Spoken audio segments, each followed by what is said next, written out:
A continuación, Alegría de Vivir.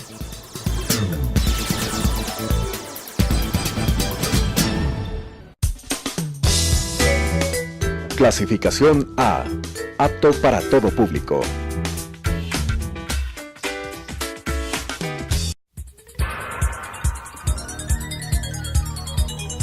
Las opiniones vertidas en este espacio por la producción y dirección del programa son de exclusiva responsabilidad de sus autores y de quienes intervienen en ellos.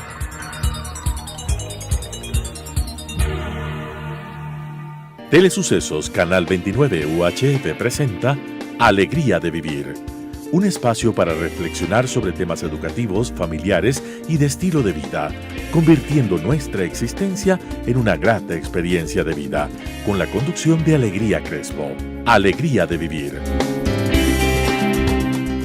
Hola queridos amigos, bienvenidos a Alegría de Vivir, un espacio creado para una reflexión profunda, una reflexión real sobre la educación, sobre nuestra vida en familia, sobre cómo estamos nosotros mismos viviendo la vida, que es tan importante tener un rico momento de poder hacer una pausa a este ritmo tan apurado de vida y darnos un espacio de meditar y de decir cómo quiero vivir, cómo quiero criar a mis hijos, qué tipo de relación estoy teniendo de pareja, qué hábitos de salud pueden mejorar. Así que bienvenidos, para mí es un honor, estoy encantada de tener este espacio en Telesucesos. Soy Alegría Crespo, su fiel servidora, y tengo el gusto el día de hoy de estar con mi queridísima amiga María del Carmen Velasco, que es líder de programas de Plan Internacional. Y el día de hoy vamos a tocar un tema trascendental y realmente de muchísima importancia y que merece nuestra principal atención, y son los derechos de las niñas. Así que, Mari, bienvenida, qué gusto tenerte aquí el día de hoy. Lolita. Te agradezco muchísimo por invitarme a este espacio, además qué honor abrir este espacio con esta entrevista. Te agradezco mucho por esta invitación y sobre todo para darnos el chance de poder llegar a esta audiencia con un tema tan relevante como es el derecho de las niñas en el Ecuador y en el mundo. Cuéntanos un poco, bueno, desde Plan Internacional y personalmente, ¿cuál es la principal reflexión frente a la actualidad que aborda el Ecuador frente a los derechos de las niñas? Bueno, muchas gracias. Bueno, Plan Internacional es una ONG internacional que lo que hace es trabajar por la promoción de los derechos de la niñez, pero con un fuerte enfoque en los derechos de las niñas. Y no por un tema ideológico, sino por un tema de desarrollo. Creemos fielmente, y esto basado en evidencia, que el desarrollo no se puede lograr con las cifras que tenemos en el Ecuador y en el mundo de discriminación y violencia, sobre todo contra las niñas mujeres.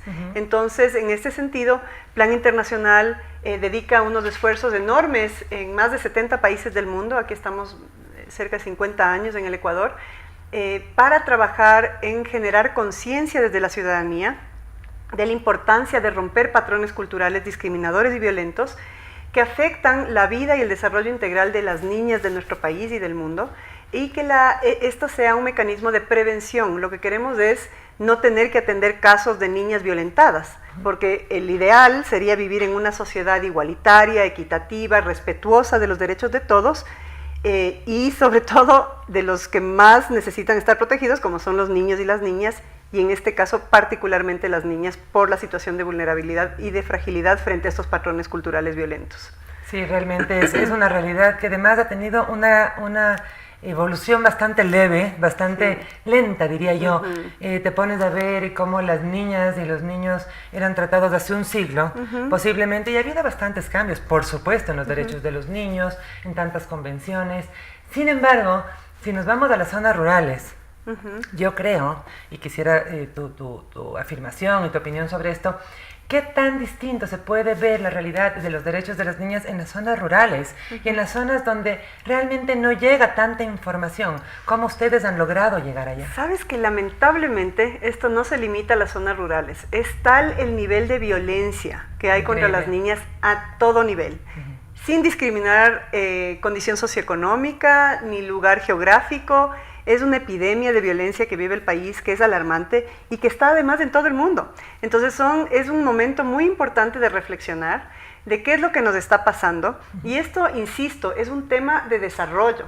es cómo nos planteamos el país y el mundo en el que queremos vivir cuando la mitad de la población está sufriendo este tipo de violencia, ¿no? Que son no solamente la violencia física, sino también violencia psicológica y la peor de las violencias, que es la violencia sexual, que es lamentablemente absolutamente invisibilizada y deja unas marcas imborrables en la vida de las niñas de nuestro país. Increíble, además, qué doloroso y cuántos traumas psicológicos quedan para el resto de la vida. Exacto. ¿Cómo afecta esto al entorno, a la sociedad, al desarrollo del país? Es decir, la incidencia de los derechos de las niñas particularmente, ¿cómo tienen este rebote, ¿no es cierto?, o esta ola expansiva en nuestro país? Exactamente, o sea, si tú te pones a analizar el ciclo de vida de una niña y cómo la violencia está transversalizada, inclusive desde que está en la panza de la mamá. Imagínate lo que pasa, que es muy común en nuestro país, lamentablemente, y a todo nivel. Muchas veces cuando la madre está embarazada de una niña mujer, al papá casi que los amigos le dan el pésame, o le ven mal como, pucha, la hiciste tan mal que vas a tener solo una niña mujer. Entonces imagínate lo que pasa en la cabeza, en el imaginario de las personas, para desde que está concebida esa criatura, ya le estás discriminando y viéndole como menor, como solo es una niña. Hay zonas del país que a mí me daba escalofrío escuchar que les decían chancleta, como una cosa peyorativa a los padres cuando van a tener hijas mujeres. Entonces, de ahí a que cuando naces, la niña, ¿no es cierto? Cuando nace esta niña que fue discriminada desde la panza, de ahí a que le sometas a trabajo infantil doméstico extenuante, a que le impidas el acceso a una educación de calidad, a que le trates con violencia de todo tipo desde que es muy chiquita, al embarazo adolescente, que es uno de los problemas más graves en el ámbito social de nuestro país. Te explicas, o sea, si desde que está en la panza le estás discriminando, ¿por qué no va a haber toda una cadena de violencia a lo largo de su vida? Y esto tiene, como te digo, repercusiones terribles, no solamente en la vida de las niñas víctimas de la violencia, sino en un país, porque esto afecta absolutamente el desarrollo, y lo podemos hablar a lo largo de la entrevista. El desarrollo socioeconómico del país está absolutamente afectado cuando estás violentando a la mitad de la población de esta manera, y no se diga a nivel mundial. No por nada, los Objetivos de Desarrollo Sostenible plantean el Objetivo de Desarrollo 5, que es esta agenda al 2030 que se han planteado los países en el mundo para alcanzar el desarrollo sostenible del planeta. Y estos líderes mundiales que se han reunido para hacer este análisis de cuáles son los aspectos y las prioridades más importantes que tiene que considerar la agenda política de los países en términos de desarrollo sostenible, y han puesto el Objetivo de Desarrollo 5 como uno de los objetivos más importantes. Esto es importantísimo analizarlo. Por ejemplo, el UNFPA, el Fondo de las Naciones Unidas, de Población de las Naciones Unidas, tiene un proyecto que a mí me encanta, que es el proyecto de Niñas 10, que hicieron un análisis en el que muestran cómo si no se invierte ahora, en el grupo etario de niñas de 10 años, es imposible cumplir el resto de objetivos de desarrollo sostenible. Imagínate cuánta incidencia tiene entonces realmente enfocarnos en la infancia, en la primera infancia, posteriormente en infancia, para que en la adolescencia se vayan viendo las posibles repercusiones positivas, si quisiéramos en este caso. Yo he estado muy inmersa y muy digamos, dentro del sistema educativo ecuatoriano, y hablamos de calidad educativa. Me pregunto yo, ¿qué tanta calidad educativa puede haber si sigue existiendo esa discriminación permanente por las niñas, digamos así?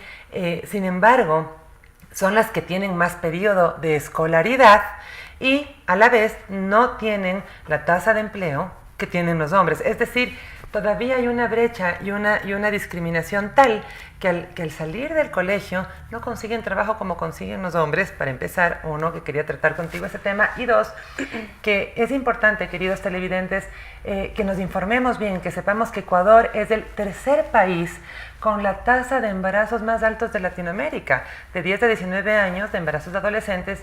¿Qué está pasando entonces? Es decir, en el siglo XXI, con tanta información, con las nuevas tecnologías absolutamente inmersas en cada hogar, porque si uno va a una tienda en un pueblito de la costa, seguramente aquella niña o aquel niño estará con un celular navegando en el internet, informándose, porque es así la realidad.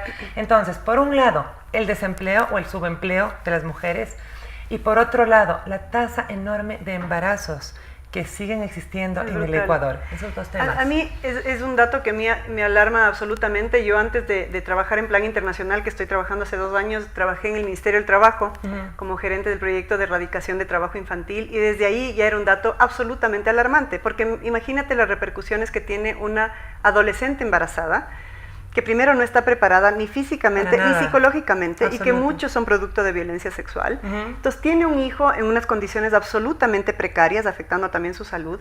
Ese niño va a seguir reproduciendo el círculo de pobreza porque ya a la mamá se le rompieron las posibilidades. O sea, una madre de 16 años con una criatura que va a tener que hacer seguramente algún trabajo precario, o va a seguir con los círculos de violencia porque va a depender del hombre que le mantenga y le sostenga patrones a costa de mucha violencia. Entonces imagínate cómo esto reproduce el círculo de pobreza y de violencia a lo largo de la vida. Por eso la mejor inversión, y por eso te digo que Plan le piensa al tema de la inversión en la niña como un tema de inversión en el desarrollo, la mejor inversión que podemos hacer es en el desarrollo integral de las niñas, como permitirles a las niñas que vivan en ambientes saludables, protegidos, para que puedan desarrollar todo su potencial.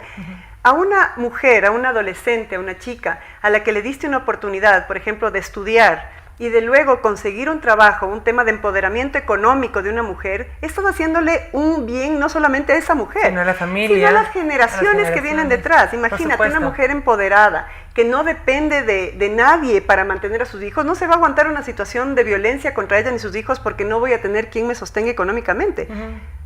Si es que el hombre le está maltratando a ella o a sus hijos, va a poder tener un suelo donde pisar y decir, ¿sabes qué, Cholito? Esto yo no me aguanto ni para mí ni para mis hijos, y yo le sostengo. Yo soy una persona que me merezco el mismo respeto que tú y no voy a tolerar ningún tipo de violencia. Entonces ahí tú comienzas a romper patrones, y por eso es tan importante el no solamente darles acceso a una educación de calidad, que eso es súper importante y tú conoces muy bien cómo es el ámbito educativo y las falencias que hay también ahí, sino también crear desde el sector privado oportunidades para emprendimientos y preempleabilidad de mujeres que han logrado, porque es un triunfo para una mujer, con todo lo que estamos analizando, con toda la violencia que vive a cuestas, llegar a ser bachiller es de valientes, ¿no? O sea, es un triunfo. Entonces, creo que el paso muy importante que hay que dar todavía es, primero, protegerlas, dar este espacio de acceso a la educación de calidad y ayudarles en la transición escuela-trabajo de una manera más eficiente para que tengan trabajos, empleos dignos para jóvenes, tanto hombres como mujeres, pero sobre todo a las mujeres para que puedan ayudarte a romper con ese círculo de pobreza, ¿no? Excelente, porque los patrones se repiten, debemos estar conscientes de eso. Y mi siguiente pregunta es, ¿tú te das cuenta que hay distintos grupos sociales, colectivos sociales o como los queramos llamar, que pelean o dan gritos de ahogado de distintas maneras y no se ponen de acuerdo? Es decir, no podemos malinterpretar ciertos conceptos importantes. Aquí estamos hablando de los derechos humanos, que son la base para un mundo mejor, lo mínimo necesario, y específicamente de los derechos de las niñas, porque definitivamente es un grupo más vulnerable, que tenemos que estar conscientes. Entonces, ¿cómo lo ves tú, al menos, a la sociedad? ¿Qué tan lista está para realmente intervenir asertivamente en pro de los derechos de las niñas? Verás, yo creo que lamentablemente hay demasiados temas que se han metido abajo de la alfombra, por ejemplo, y lo digo abiertamente, el caso de abuso sexual a niñas y a niños en el sector educativo. A mí me hubiera encantado verle a una sociedad levantándose en contra. Esto es absolutamente inadmisible, es intolerable que ocurra esto en un lugar donde deberían estar supuestamente más protegidos. El hogar y la casa, el hogar y la escuela, el espacio educativo, son dos de los espacios donde más protegidos deberían estar los niños y las niñas, y es donde más vulnerados están sus derechos. Entonces, aquí hay varios cómplices, lamentablemente. No solamente es el profesor que abusa de estos niños, que es absolutamente inadmisible, es toda una sociedad que lo permite. ¿No es cierto? Entonces, si nosotros invisibilizamos y naturalizamos estas situaciones, ¿cómo pretendemos que haya cambios estructurales en el país? Porque esto responde a temas estructurales. O sea, la violencia es absolutamente estructural en el país. Y hemos visto enardecida la sociedad por otros temas, por ejemplo, relacionados con la religión, que están, digamos... O los toros, pero ¿cómo no nos sentimos enardecidos? Enardecidos de salir a las calles por un tema de violencia sexual infantil. Es decir, y estoy totalmente de acuerdo con eso, cómo estamos realmente dando importancia, de qué manera estamos dando importancia a los temas trascendentales de la vida. Alita, yo me acuerdo, así anecdóticamente te cuento, porque siempre me llegó, mi marido y yo teníamos un amigo inglés que cuando fue padre nos decía, es increíble lo que uno siente porque cuando eres papá de todos los niños. Así es. Entonces, esa empatía de lo que le pasa a la niña violentada me debe afectar como que fuera mi propia hija, eso creo que nos falta. Tendemos a pensar que como son patrones culturales violentos, como que solo pasa en ciertos lugares y así mismo es. O sea, ya pobres, no es así mismo es. O sea, hay que hablar con las chicas que son violentadas a ver si es que así mismo es. Hay unas tasas de suicidio, por ejemplo, en jóvenes que están subiendo notablemente y una de las causas es la violencia sexual. La violencia sexual genera traumas tan profundos en los adolescentes, en los niños que viven esta experiencia traumática, que esto no se borra nunca. Jamás Entonces, en la vida. eso es lo que hay que pensar. Hay cosas que son irreversibles. Entonces, en eso es donde deberíamos ser absolutamente intolerantes. Deberíamos querer un Ecuador. Cero tolerancia. Un Ecuador con cero tolerancia a la violencia contra los niños, sobre todo contra las niñas que son las más afectadas. Yo siento que la sociedad está un poco dormida, está aletargada, está apática frente a temas trascendentales como son este tema de la violencia sexual infantil, de los derechos de las niñas. Nos sentimos de alguna manera inmersos en nuestra zona de confort. Entonces es momento de decir hasta aquí nomás. No quiero que le pase a mi hija, a mi sobrina, a la hija de la vecina, a nadie. Aquí tenemos que cortar, señores, este hilo que es un hilo conductor y que no lo podemos naturalizar. ¿Qué tan naturalizado está? Como tú bien dices, tremendo. Es parte de todos los días. Mira, yo te quiero dar un par de cifras, Alegría, porque es impresionante y quiero que la audiencia me oiga bien claro, para que vean que esto no es un tema que se está inventando una ONG como Plan Internacional, ni nosotras dos que estamos aquí como enardecidas con el tema, sino son temas con datos y evidencia que es escalofriante, porque el tema, somos el tercer, yo leí algunos datos últimos de que estamos llegando a ser el primer país con las tasas más altas de embarazo adolescente. Imagínate, es una realidad que no ha cambiado desde hace 10 años. Y que está empeorando, de hecho. Y que sigue empeorando. ¿Y sabes en qué está empeorando? En que cada vez baja más la edad de las embarazadas. 10 años. 10 años, o sea, es son increíble, la tasa de embarazo infantil, me están oyendo, son menores de 15 años embarazadas, sigue subiendo en el país y les voy a dar dos cifras que para mí son absolutamente escalofriantes. De cada 10 víctimas de violación, 6 corresponde a niñas, niños y adolescentes, de las cuales el mayor porcentaje está en las niñas mujeres. Y el incremento de partos de niñas de entre 10 y 14 años en los últimos 10 años fue del 78%. Es absurdo. O sea, a mí me cuesta entender cómo no nos escandalizamos con esto. Por ejemplo, cuando un médico del Baco Ortiz atiende un parto de una niña de 10 años, ¿cómo no hace una denuncia a la fiscalía? Todos los casos de estamos siendo cómplices, entonces. Está siendo absolutamente cómplice. Totalmente. Es como cuando estás viendo a 2 metros tuyo un asesinato, ves las caras y no vas como testigo a decir, yo vi quién le mató. Pero eso te das cuenta en el diario vivir en esta sociedad. Es decir, tremendo. Estamos o asustados o aletargados o en nuestra zona de confort. Comienza con un asalto al lado tuyo y la gente sigue caminando. Exacto. Entonces, ya no podemos puede. ponernos más vendas en los ojos, ya no más. Se puede. Y es lo que te digo, o sea, un médico que no hace una denuncia a la fiscalía, porque todos los casos de partos, de embarazos infantiles de menores de 15 años es por violencia sexual. Entonces, si es un delito, la violencia sexual, y está dando a luz una niña de 10 años, salvándose la vida de ella en el quirófano, así es. ¿Cómo no voy a denunciar? Entonces, desde el médico que no hace la denuncia, hasta la mamá que no le denuncia a su propio marido, que sabe, o el padrastro, o el vecino, porque el incesto es otro tema que es un tabú en el Ecuador, y que es bárbaro lo que está pasando. Todos los días, así es. Son las personas más cercanas a las niñas, son los violadores. Porque debe ser de confianza, en la mayoría de casos son personas de confianza. Los niños se abren a las personas de confianza sin ver los riesgos que hay ahí.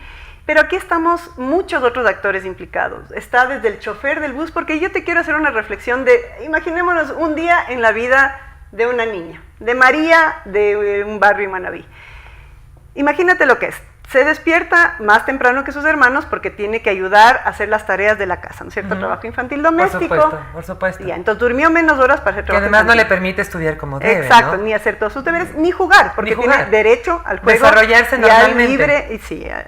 Espacios de libre esparcimiento. Entonces, se levanta antes, hace todo el trabajo, se va a la escuela, en el transcurso hasta llegar a la escuela, ya es un espacio de riesgo, o caminar o subirte a un bus. Porque siempre les están acosando a las niñas, desde el señor permanentemente, que está en la tienda, hasta pasa por una construcción, hasta el siempre tipo que está al miedo, frente de la entonces. vereda, viven aterradas, viven en el régimen del terror toda su vida. Qué triste. Logra llegar a la escuela después de vivirme todo el acosador que se sentó al lado de mí en el bus y me vino molestando todo el camino, yo vine aterrada.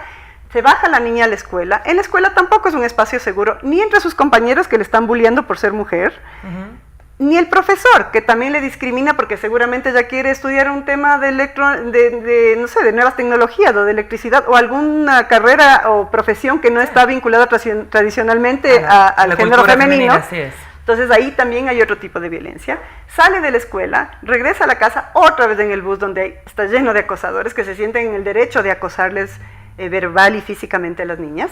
Llega a su casa a seguir haciendo tareas domésticas, mientras sus hermanos seguramente están jugando. Y eso las niñas a las que les dejan ir a la escuela. Muchos otros priorizan Así a los es, hijos varones así que es, vayan a la así es, escuela. definitivamente. Y así, Terrible. y luego con los riesgos dentro del hogar de ser víctima de un abuso sexual, ¿no? Entonces, Claro, imagínate lo que viven estas niñas. Entonces, ¿cómo no podemos escandalizarnos y cómo no vamos a querer todos, desde el chofer del bus, generar un espacio seguro de transporte público, comprometerse y bajarle al acosador? Yo sé que el municipio de Quito, por ejemplo, está haciendo un trabajo interesante en visibilizar esto de cero al acoso, ¿no es tenemos cierto? que estar juntos todos. Dile cero al acoso, o sea, Así es. todos tenemos que arrimar el hombro a que haya cero acoso en el transporte público, hasta los profesores que generen espacios seguros de educación para las niñas y los niños, hasta dentro de los hogares, hasta la empresa privada, que tiene que, por ejemplo, yo creo mucho en cómo la empresa privada puede generar cambio en patrones culturales, Dalita. O sea, Y para aquí, mí y es aquí les fundamental. necesitamos, de empresa privada, por favor, necesitamos Son unirnos, aliados estar- estratégicos. Exactamente. Son aliados Esa es fundamentales. mi siguiente pregunta. Es decir, primero,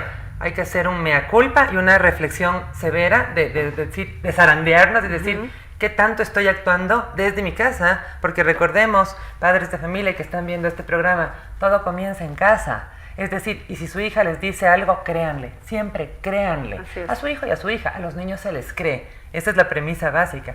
No les van a mentir y generen un espacio de diálogo permanente con sus hijos. Pero además de esto, de los aliados estratégicos que son los padres de familia y los profesores, a quienes también respeto y les doy un llamado de atención importantísimo, porque está en sus manos denunciar ante la fiscalía si un compañero suyo de trabajo está causando malestar o daño inminente a una niña con abuso sexual infantil o acoso, es tu deber denunciarle a la fiscalía. Pues la empresa privada aquí es un aliado estratégico. Absolutamente. Y cómo ustedes han logrado realmente mover conciencias, mover medios, mover ganas y voluntades en la empresa privada. Totalmente, o sea, yo creo que la empresa privada es un actor fundamental en cambio de patrones culturales, porque es un actor que tiene una cercanía muy grande con miles de colaboradores y también con su cadena de valor. Entonces piensa en cualquier empresa agropecuaria, no sé, tienes colaboradores en tu planta, pero también tienes miles de proveedores en el sector agrícola, por ejemplo, o ganadero, a los que tú puedes llegar con un mensaje claro y fuerte de cuáles son los valores que esta empresa quiere fomentar. Las empresas tienen códigos de conducta, ¿no es cierto? Sería hermoso ver una empresa en la que en su código de conducta, en el ADN de la empresa, diga, somos una empresa con cero tolerancia a la violencia y la discriminación contra las mujeres. Excelente. ¿Sabes lo que eso significa? A ver, si yo soy un colaborador de esta empresa, que soy un violentador, que llego todos los días a pegarles y maltratarles a mi mujer y a mis hijos porque soy hombre y me siento en el derecho de hacerlo, y mi empresa me está diciendo, ojo, que este es un valor que yo no voy a tolerar. Yo quiero colaboradores que tengan este chip bien metido, que aquí no queremos gente que no respete y que violente a las mujeres. No queremos. Así es. Entonces te va a llegar un mensaje de, pucha, o sea, si ha estado mal.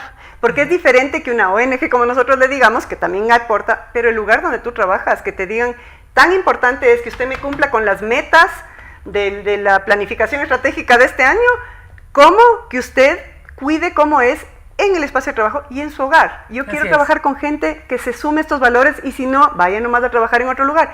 Ese tipo de conciencia que pueden generar las empresas con códigos de conducta claros y comprometidos con la igualdad de género y la no discriminación y la violencia, pueden generar cambios importantísimos en miles de personas y esto tiene un efecto dominó en otros sectores de la sociedad. Necesarios. Realmente, Mari, muchísimas gracias por toda esta información, por tu presencia, por tu labor diaria.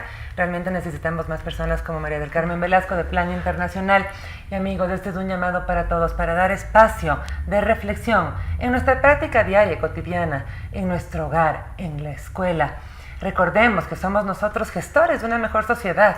Estamos aquí justamente en este espacio en televisión para que todos logremos pensar un poquito más allá de nuestra zona de confort y logremos desde nuestro lugar dar ese granito de arena para lograr un Ecuador mejor.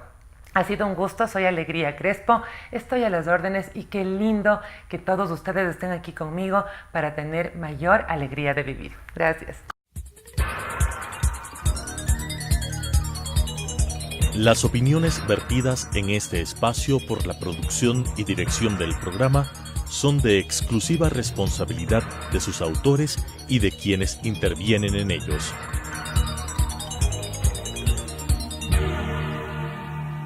Telesucesos Canal 29 UHF presentó Alegría de Vivir, un espacio para reflexionar sobre temas educativos, familiares y de estilo de vida, convirtiendo nuestra existencia en una grata experiencia de vida, con la conducción de Alegría Crespo. Alegría de Vivir.